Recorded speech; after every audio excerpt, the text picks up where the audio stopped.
समय है, प्रभु के अच्छे दास हमारे बीच आ गए हैं, उपस्थित हैं जहानाबाद बिहार से। उनके मुखांतर से सुनेंगे हम, बिना देर करते हुए सीधा जाएंगे बिहार जहानाबाद, जहाँ से पास्टर सीताराम दास, आप प्रभु के अच्छे दास, प्रभु के प्रियजन हमारे बीच में संदेश को सुनाएंगे। पास्टर सीताराम दास जी, आपका स्वागत है।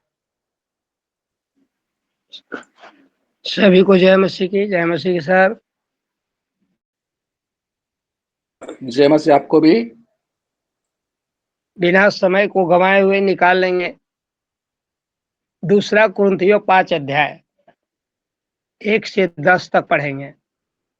2 Corinthians chapter 5 1 to 10 verses 1 to 10।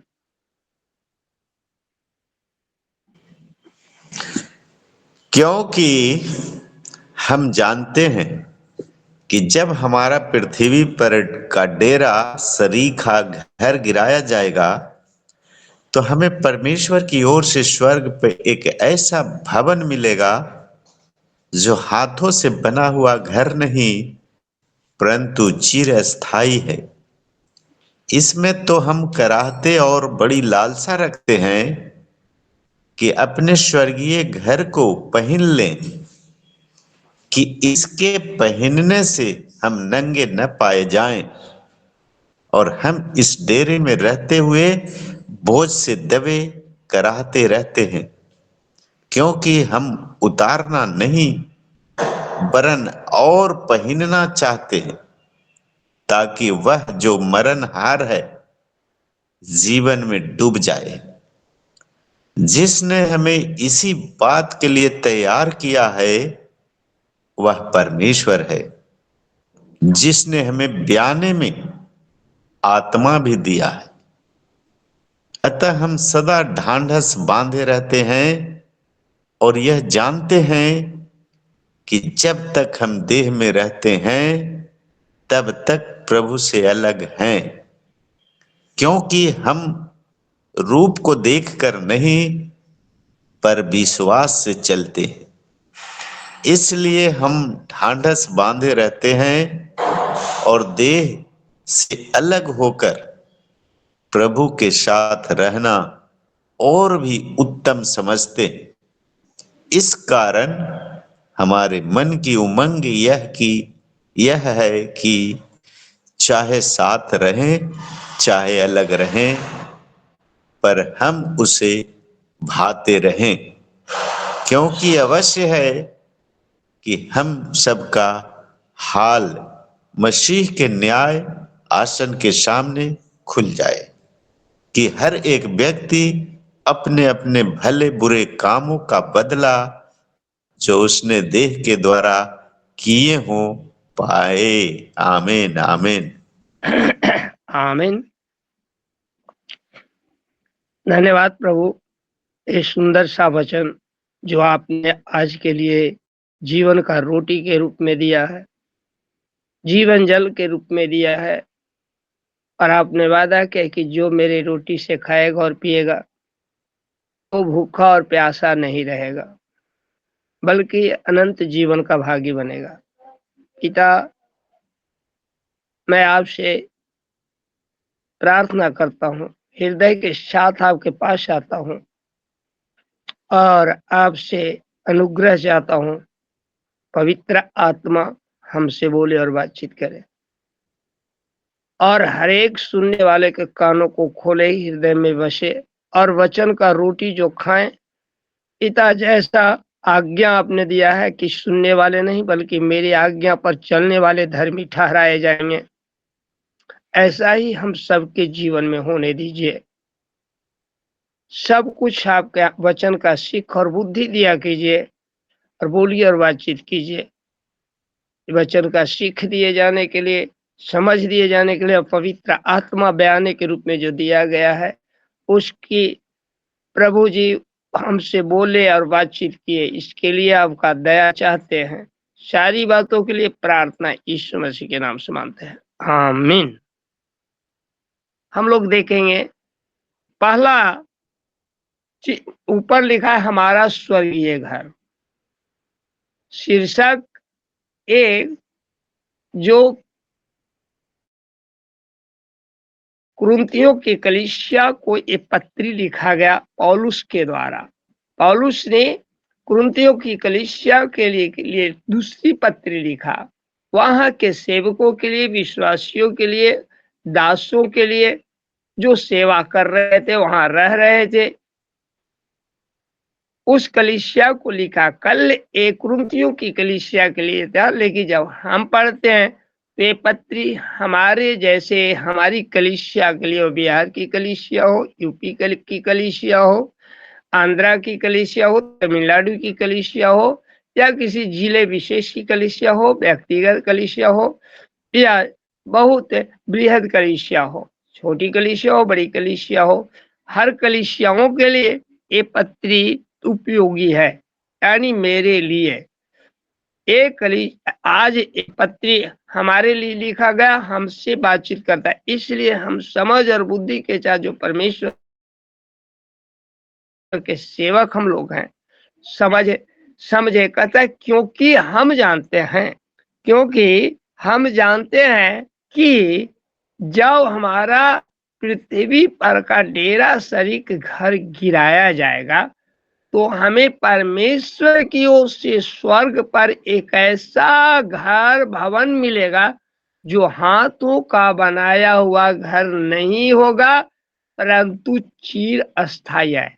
वो हाथ का, यहाँ हम ध्यान से जब देखते हैं तो पौलुस इस शर्त युक्त, जो शर्त रखा है, शर्त युक्त जो बात कहा है, इसका प्रयोग करता है, शर्त युक्त बातों का प्रयोग करता है कि जब हमारा पृथ्वी पर का डेरा शरीक घर गिराया जाएगा, क्योंकि वह जानता है, हम सभी जानते हैं, एक एक, चाहे वो अनपढ़ ही आदमी क्यों नहीं हो, चाहे वो सेवक हो या अविश्वासी हो, वो जानते हैं कि मुझे एक घर छोड़ना है। सभी जानते हैं कि दुनिया 2 दिन का मेला, मुझे पिया घर जाना है, निर्गुण में लोग गाते हैं, जो अन्य जाति के लोग वो भी गाते हैं कि मुझे सजन रे झूठ मत बोलो पिया के, सजन रे झूठ मत बोलो खुदा के घर, खुदा के पास जाना है। ये भी किसी ने, गायक ने गाया था। ये सच है कि हमारा बाइबल इसमें साफ साफ कहता है कि हमारा ये घर गिराया जाएगा।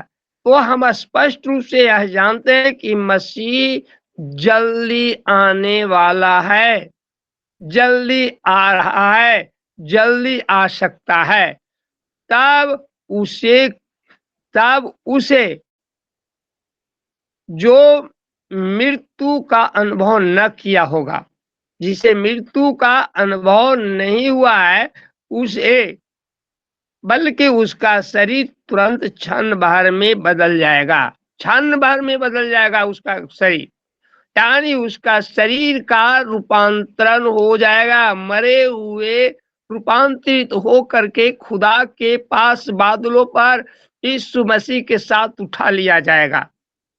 ये बहुत इंपॉर्टेंट बात है, और आज हम विश्वासियों के लिए यह जरूरी है, हम विश्वासियों के लिए यह एकदम जरूरी है कि मसीह ने जो कहा है कि वो वापस आने का दिन या समय जो रखा है, ना पुत्र जानता है, न कोई विश्वासी जानता है, बल्कि पिता जानता है।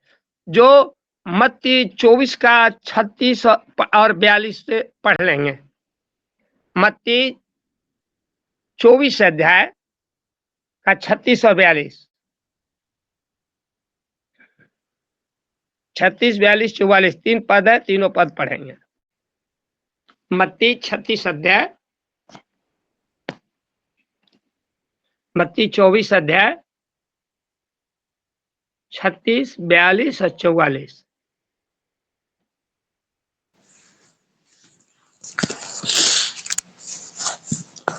उस दिन और उस घड़ी के विषय में कोई नहीं जानता, न स्वर्ग के दूत और न पुत्र, परंतु केवल पिता। 36-42। इसे इसलिए जागते रहो क्योंकि तुम नहीं जानते कि तुम्हारा प्रभु किस दिन आएगा। हाँ, और और कौन सा 42 पढ़ना है सर? ये 43-44 पढ़ लीजिए। ठीक।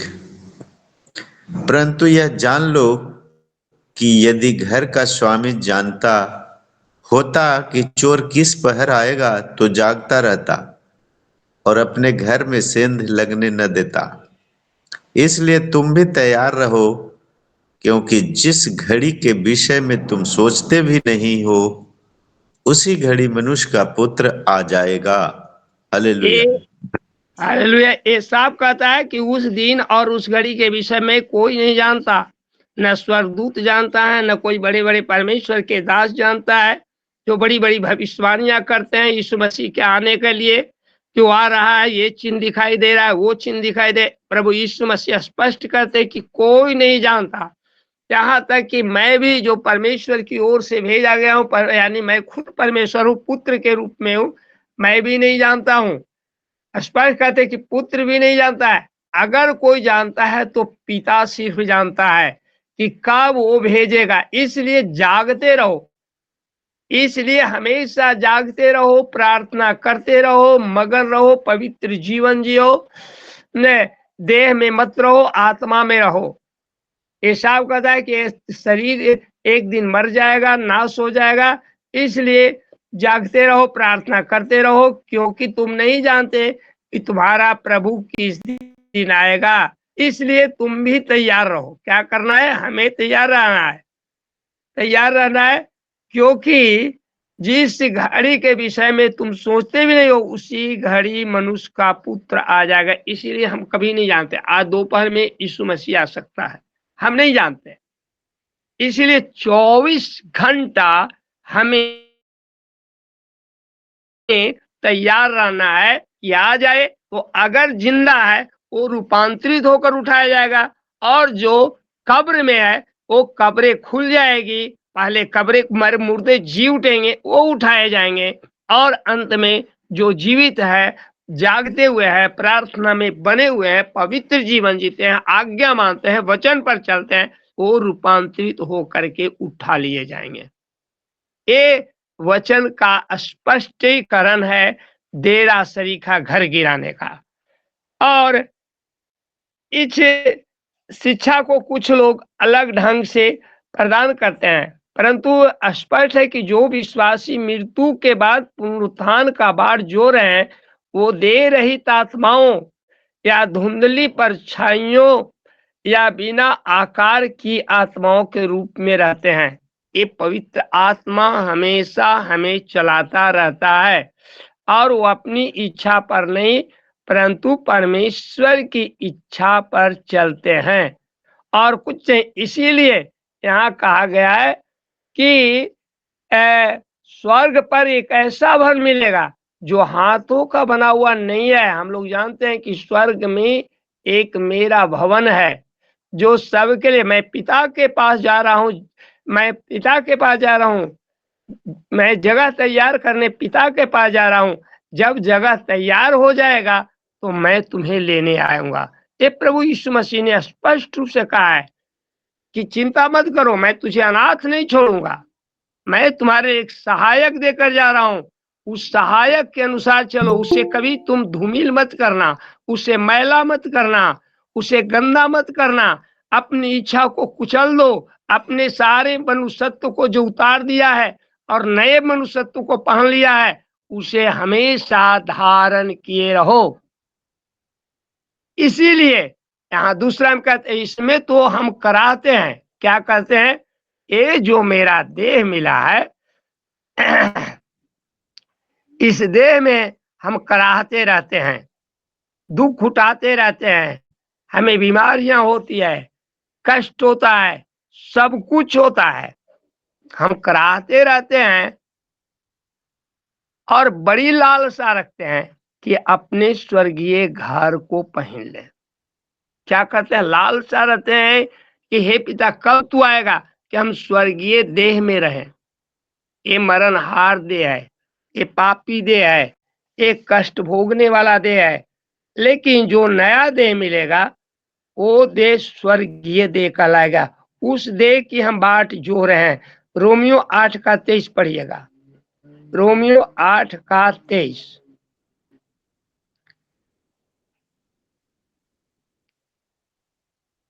रोमियो अध्याय 8 वचन 23। और केवल वही नहीं, पर हम भी जिनके पास आत्मा का फल है, आप ही अपने आप में कराहते हैं और लेपालक होने की और अर्थात अपनी देह के छुटकारे की बाट जोते हैं। आमीन। आमीन। क्या कर रहे हैं? लेपालक होने का और छुटकारे का बाट जोते हैं। हम लोग स्पष्ट रूप से यहाँ कुरिन्थियों रोमियो की कलीसिया को भी इन्हीं बातों को पौलुस कहता है कि हम स्पष्ट रूप से छुटकारे की बाट जोते रहते हैं और इससे हम अलग कभी न रहे, इसमें बना रहे, ताकि परमेश्वर जब आए तो हमें तैयार देखे। दुल्हन तैयार रहे, दुल्हन कभी न सोए। और पढ़ेंगे पहला कुरिन्थियों 15 का 53-54। फर्स्ट कुरिन्थियन 15 अध्याय 53-54। फर्स्ट कुरिन्थियन 15 और वर्सेज 53-54।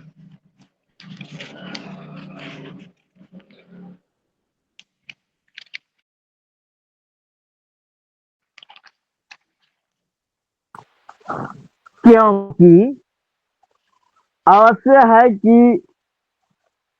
यह नासवर देह अविनाशी को पहन ले और यह मरणहार देह अमरता को पहन ले। और जब यह नासवर अविनाश को पहन लेगा और यह मरणहार अमरता को पहन लेगा, तब वह वचन जो लिखा है पूरा हो जाएगा। आमीन। हाँ, ये आप एकदम स्पष्ट करता है, क्योंकि अवश्य जरूरी है, निश्चित है कि यह नासवान देह में जो हम हैं अविनाशी देह को पहन ले। ये हमारी लालसा हमेशा रहता है। अरे अविनाशी देह को पहनना जो नाश कभी नहीं होता है, वो है पवित्र आत्मा।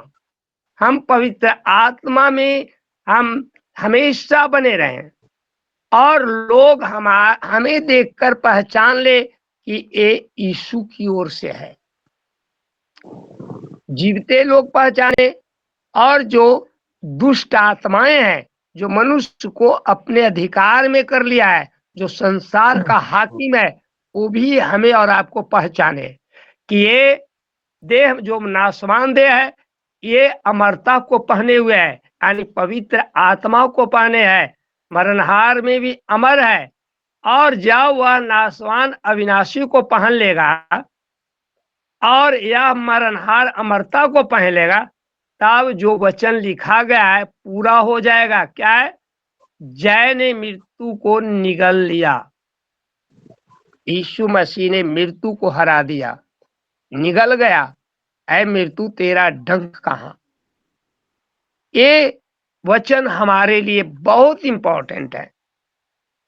और तीसरा में कहता है 5 का 3 स्पष्ट होकर कि स्वर्गीय घर को पहले, ये स्वर्गीय घर वही है जो रूपांतरित देह में हम हमेशा बने रहें। हमारा ये संसारिकता को नहीं पहने, हम देह के अनुसार न चले, हमारी अभिलाषाओं को कुचलना है, शरीर की अभिलाषाएं उसको कुचल देना है कि इसके पहनने से हम नंगे ना पाए जाएं। जब हम अमरता को पहन लेंगे, जब हम अविनाशी देह को पहन लेंगे, तो हम नंगे नहीं रहेंगे, कभी न नंगे रहे। जैसे आदम और हव्वा जब दुनिया में आया था परमेश्वर ने बनाया था तो वही अविनाशी देह और अमरता को पहने हुए था। वो नंगे नहीं दिखते थे। आदम कभी नंगा नहीं देखा, हव्वा कभी नंगी नहीं दिखाई दी। इसीलिए कभी वो गलती शरीर में नहीं था, वो अमरता में था। लेकिन पाप किया, वो अमरता और अविनाशी देह उतार लिया गया और वो क्या मरणहार देह को धारण कर लिया। हमारी भी स्थिति आदम और हव्वा से हमें सीख लेना चाहिए कि जो यीशु मसीह हमें लहू से खरीदा है, हमारे पापों को धो दिया है, हम उसे गंदा कभी न करें। और हमें ये दुनिया पहचान ले। ये साफ कहता है कि 3 साफ कहता है कि हम नंगे न दिखे, इसे पहनने से हम नंगे न पाए जाएं। और 4 कहता है और हम इस डेरे में रहते हुए बोझ से दबे और कराहते रहते हैं। क्या है? जो हमें मरणहार देह में रह रहे हैं, हम बोझ से दबे रहते हैं। एनी टाइम हमेशा ये बोझ वो बोझ है। कभी बेटी का विवाह, कभी बेटों की पढ़ाई लिखाई, कभी कपड़े की चिंता, कभी खाने की चिंता, कभी बीमारी की चंगाई की चिंता, ताकि हमारा देह ज्यादा दिन चले। ये साफ कहता है कि हम इस देह में, ये जो हम देह में रहे हैं, मरणहार देह में जो मुझे मिला हुआ है, लेकिन जब हम पुराने मनुष्यत्व को त्याग दिए और नए मनुष्यत्व को पहन लिए हैं, तो हमारा पुराना काम को मर जाना जरूर चाहिए। अगर अभी तक पुराना काम है तो हम पवित्र आत्मा में नहीं है, हम अभी तक संसार में है। क्योंकि हम लोग ये पुराने देह को हम उतारना नहीं चाहते, हम उसे छुटकारा नहीं पाना चाहते, क्योंकि मोह माया लोभ लालच ईर्ष्या द्वेष दोष लगाना निंदा शिकायत अभिमान अहंकार आदि में पाए जाते हैं। और कहता वरन और पहनना चाहते हैं, और हम मरणहार देह को और लालसाओं में जीना चाहते हैं, और मेरी इच्छाएं बढ़ती जाती है। मुझे ये मकान है और 2-4 मकान हो जाए, मेरा दया गांव में मकान है, टाउन में मकान हो जाए, बिल्डिंग हो जाए। ये दुनिया भर की अभिलाषा है जो कभी मरती नहीं। और जो मरणहार देह को उतार करके अमरता को पहनता है, यानी पवित्र आत्मा में रहता है, इन बातों की चिंता नहीं करता। परमेश्वर उसे देता है, परमेश्वर का काम करते जाता है, ताकि जो मरणहार है जीवन में डूब जाए। ये मरणहार देह को हमें त्यागना है और पवित्र आत्मा में जीवन में हमें भरे रहना चाहिए। हम और स्पष्ट रूप से हमें अभी हम रोमियो को पढ़े हैं, तो हम लोग देख लेते हैं 1:22, यही 5 का दूसरा कुरिन्थियों पहला अध्याय का 22।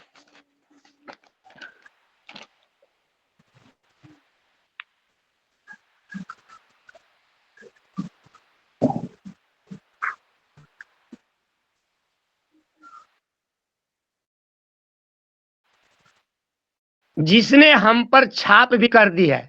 क्या कर दिया है? छाप कर दिया है, मोहर मार दिया है, और बयाने में आत्मा को हमारे मनों में दिया है। यीशु मसीह ने हम पर मोहर लगाया, हमने बपतिस्मा पाया, और बपतिस्मा पा करके मैं वादा किया कि हम अपने सारे पुराने कामों को त्याग देंगे, शरीर के अनुसार नहीं आत्मा में हमेशा रहेंगे।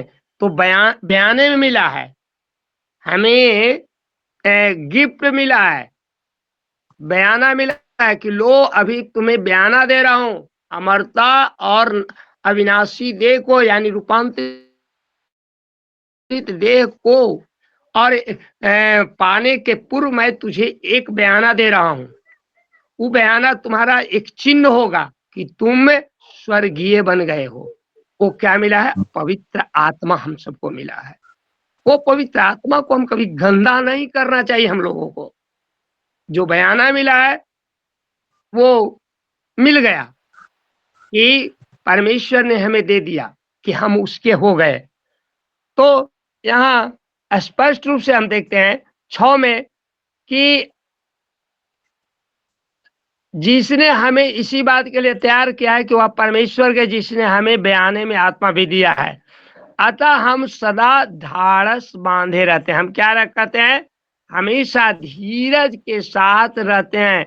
हमें सताया जाता है, हमें बदनामियां होती है, निंदाएं होती है, बहुत से शिकायत होता है, सताव आता है, बहुत तरह की बातें होती है, फिर भी हम सारी बातों को हम मसीह लोग सह लेते हैं, क्योंकि हमें धीरज मिला है, पवित्र आत्मा मिला है, सहने की क्षमता मिली है। और यह जानते हैं कि जब तक हम देह में रहते हैं तब तक प्रभु से अलग है। जब तक हम देह में रहते हैं, हम क्या है? जब हम शारीरिक रूप में रहते हैं, प्रभु से क्या है? अलग पाए जाते हैं। इसीलिए हमें जो बयाना मिला है, पवित्र आत्मा मिला है, हम उसको सुरक्षित रखें और उसी के अनुसार हमें चलना चाहिए, अपनी इच्छा को कुचलना चाहिए। इसलिए हम पढ़ेंगे इब्रानियों 11 का 13-14। इब्रानियों 11 अध्याय 13-14। इब्रानी हिब्रूज चैप्टर 11 वर्सेज 13-14।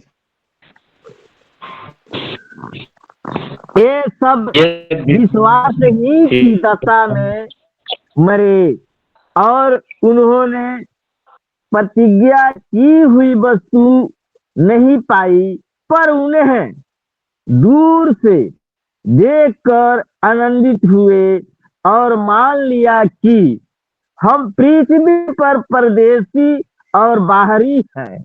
जो ऐसी बातें करते हैं वे प्रकट करते हैं कि स्वदेश स्वदेश की खोज में हैं। हालेलुया। आगे भी भैया। हाँ, बस हो गया। 13-14 पढ़ ही गया था। ये सब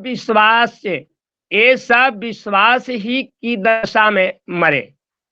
ये जो जितने पहले मरे, विश्वास की दशा में मर गए। हमसे पहले हमारे पूर्वज हैं, आदम है हमारे पूर्वज अब्राहम है, इसहाक है, याकूब है, यूसुफ है, और हमारे पूर्वज यीशु मसीह हैं, हमारे पूर्वज पतरस हैं, पौलुस हैं। ये सारे लोग मरे, ये विश्वास की दशा में मरे हैं, अविश्वासी रूप में नहीं मरे।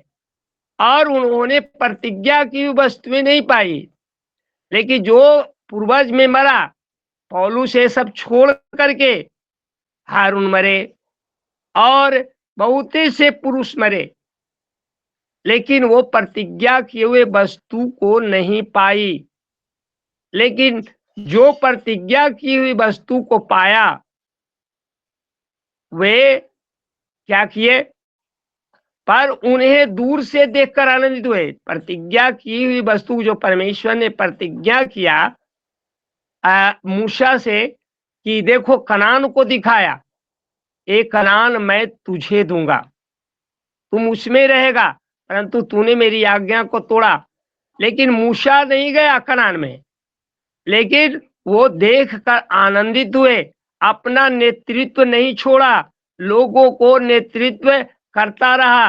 वो पहाड़ पर मारा भी गया, फिर भी आनंदित हुआ और मान लिया कि हम पृथ्वी पर परदेशी और बाहरी। हम जब तक पृथ्वी पर, हमें सोचना चाहिए कि हम परदेशी हैं, हमारा घर यहाँ का नहीं है, हमारा घर, हमारा स्वदेश स्वर्ग है और स्वर्गीय वस्तु के ही खोज में हमें रहना चाहिए। संसार की वस्तुएं, जब कहता है कि तू धर्म और राज की खोज करो, तो संसार की सारी वस्तुएं तुम्हें मिल जाएगी, खोजने की जरूरत नहीं है। प्रभु यीशु मसीह ने स्पष्ट कहा है। और हम 7 को देखते हैं तो 7 में लिखा है, क्योंकि हम रूप को देख कर नहीं पर विश्वास से चलते हैं। यह 7वां में 2 कुरिन्थियों 7 के कहते कि हम रूप को देखकर नहीं चलते हैं, ने जब शामुएल दाऊद का जब अभिषेक करने गया था तो सारे लोग आया, दाऊद नहीं आया था। और शामुएल का था कि राजा लायक ही है। परमेश्वर ने क्या शामुएल से कहा कि मनुष्य बाहरी रूप को देखता है, देह भुजा को देखता है, रंग को देखता है, लेकिन मैं तो मन को देखता हूं। तो परमेश्वर यहाँ वही बात करता है कि मन को देखता है, रूप को नहीं देखता। मन, क्योंकि हम रूप को नहीं देखते परंतु पर विश्वास से चलते हैं और मन को देखते हैं। यहाँ साथ में स्पष्ट कहता है कि हम मन को देखने वाले बने, परमेश्वर स्पष्टीकरण देता है। इसीलिए हम लोग ये देखते हैं। एक वचन और देखेंगे,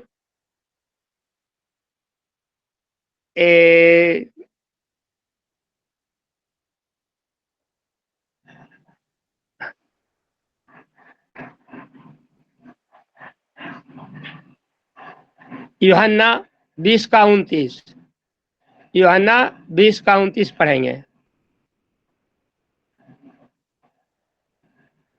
यूहन्ना 20 का 29।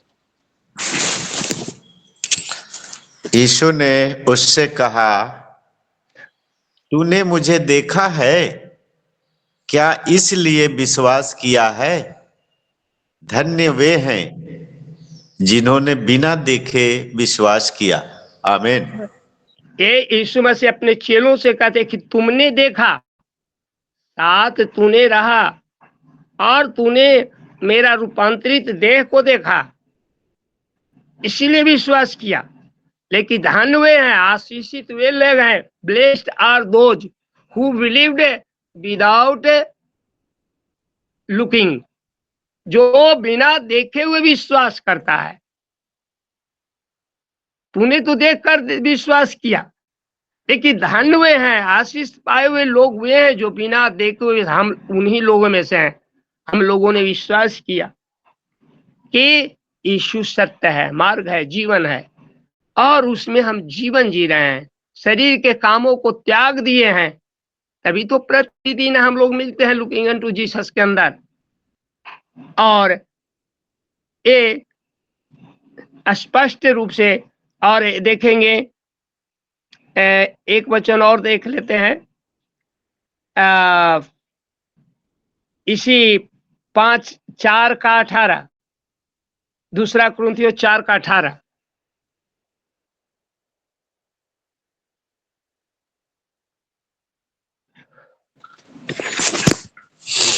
और हम तो देखी हुई वस्तुओं को नहीं परंतु अनदेखी वस्तुओं को देखते रहते हैं, क्योंकि देखी हुई वस्तुएं थोड़े ही दिन की हैं परंतु अनदेखी वस्तुएं सदा बनी रहती हैं। आमीन आमीन। यहाँ भी वहां प्रभु यीशु मसीह कहते हैं कि देखी हुई वस्तुओं को तूने देखकर विश्वास किया, परंतु धन्य है वो जो अनदेखे हुए, बिना देखे हुए विश्वास किया। और पौलुस भी यहाँ कहता है कि और हम तो देखी हुई वस्तुओं को नहीं, देखी हुई वस्तुओं को नहीं परंतु अनदेखी वस्तुओं को देखते रहते हैं। क्या पौलुस का दुनिया का सारा सुख था, सारा वैभव था, लेकिन वो सब त्याग दिया और अनदेखी अमरता को, अविनाशी देह को, पवित्र आत्मा को और स्वर्ग को पाने के लिए सब त्याग दिया। और वो अपने उन चीजों को यहाँ वर्णन करता है। पवित्र आत्मा उन्हें कहता है कि देखी हुई वस्तुओं को नहीं, क्योंकि देखी हुई वस्तु थोड़े दिन का है। मेरा ये धन दौलत दुनिया जहान थोड़े दिन का है, सब को छोड़कर मुझे मर जाना है, खुदा के पास जाना है। परंतु अनदेखी वस्तुओं सदा बनी रहती है, वो चिर अस्थाई है, वो कभी मिटने वाला नहीं है। वो हमारा नया जो जीवन है उसके बारे में स्पष्ट रूप से पौलुस कहता है। और यहाँ 8 में, इसलिए हम ढाढ़स बांधे रहते हैं। क्यों? अनदेखी वस्तुओं पर पाने की लालसा जो है, देखी नहीं, अनदेखी वस्तु यीशु मसीह को नहीं देखा, लेकिन फिर भी उसे पाने के लिए, पवित्र आत्मा को पाने के लिए हम ढाढ़स हमेशा बांधे रहते हैं। और देह से अलग होकर प्रभु के साथ रहना और भी उत्तम वस्तु है। ये प्रभु के साथ रहना, यह और अन्य पद को हम ले सकते हैं। जैसे लूका 23 का 42-43 पढ़ेंगे। लूका 23 का 42-43।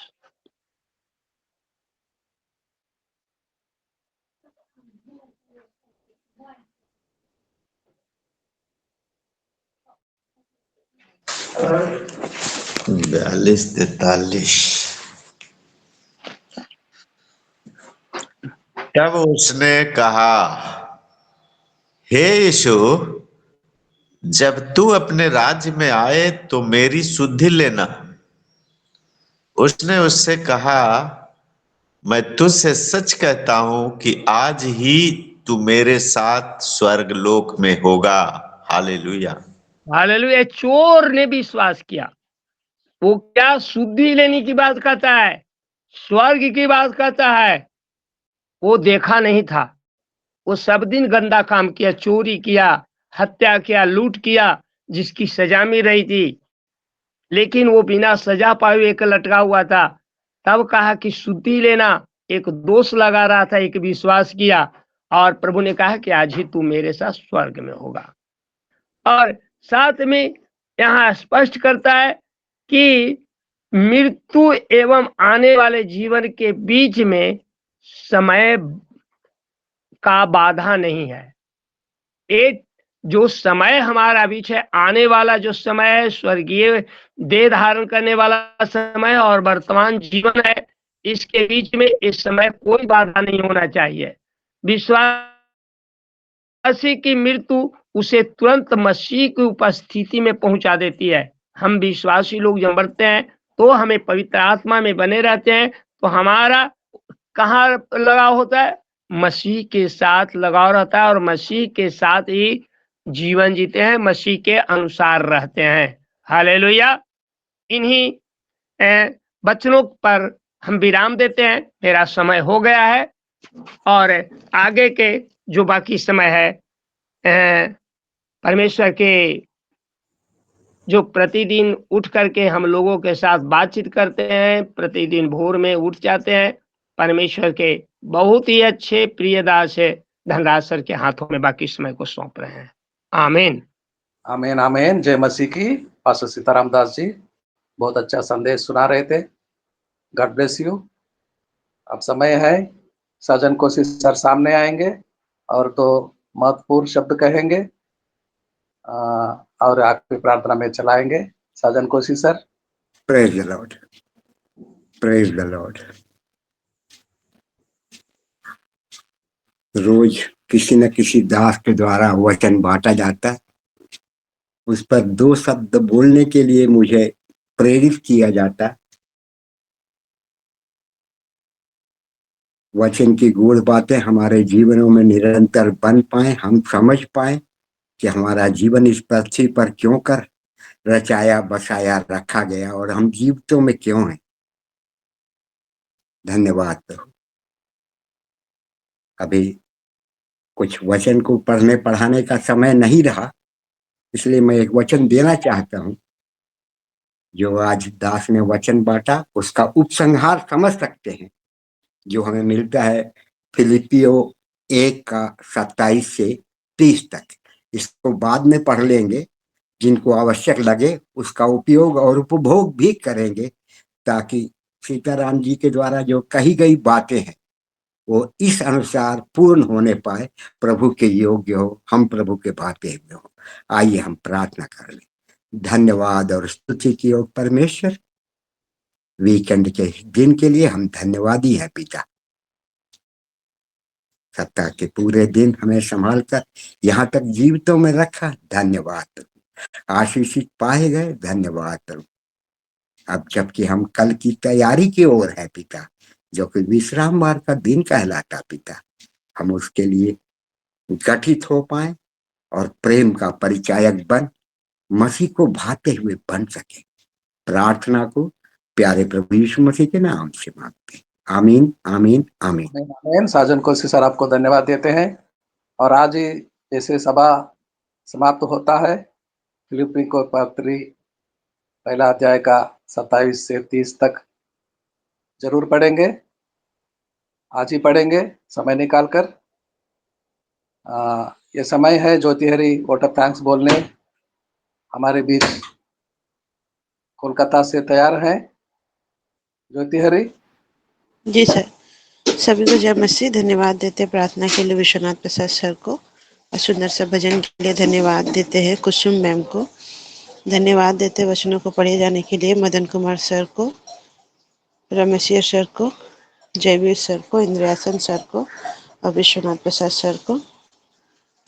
और धन्यवाद देते हैं आशीष वचन को पढ़े जाने के लिए फिर से जयवीर सर को, और सुंदर से प्रचार के लिए धन्यवाद देते सीताराम दास सर को। और धन्यवाद देते आखिरी प्रार्थना के लिए साजन कोशिश सर को और धनराज सर उनकी पूरी टीम को। धन्यवाद। जय मसीह। जय मसीह। आपके लिए भी आपकी समस्या जो पानी का है वो समस्या के लिए रोज प्रार्थना करते हैं। हम चाहते हैं जल्दी से जल्द कुछ हल निकले, समस्या को परमेश्वर दूर करे और आपके परिवार के हर सदस्य के लिए, सारे लोगों के लिए लगातार प्रार्थना करते हैं और करते रहेंगे। जय मसीह की।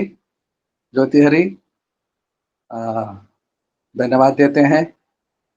अब समय है प्रभु के दास जो बहुत ही सुंदर वचन को, संदेश को सुना रहे थे, हमारे बीच पास्टर सीताराम दास जी हैं। वो आशीषों को सुनाने के बाद आशीषों को लेंगे और ये सभा यहीं पर समाप्त करेंगे। आइए पास्टर सीताराम दास जी। सबको जय मसीह के। अब पिता परमेश्वर का प्रेम, प्रभु यीशु मसीह का अनुग्रह और पवित्र आत्मा की कभी न टूटने वाली संगति और सहभागिता और सुरक्षा का हाथ संसार के सारे भक्तजनों के साथ, लुकिंग अनटू जीसस परिवार के साथ है, सदा सर्वदा आपके दूसरे आगमन तक बना रहे। आमीन आमीन आमीन आमीन। आमीन। जय मसीह जय मसीह जय मसीह जय मसीह की जय मसीह की जय मसीह। जय मसीह के जय साथ। मसीह जय मसीह जय जय मसीह मसीह। की जय मसीह।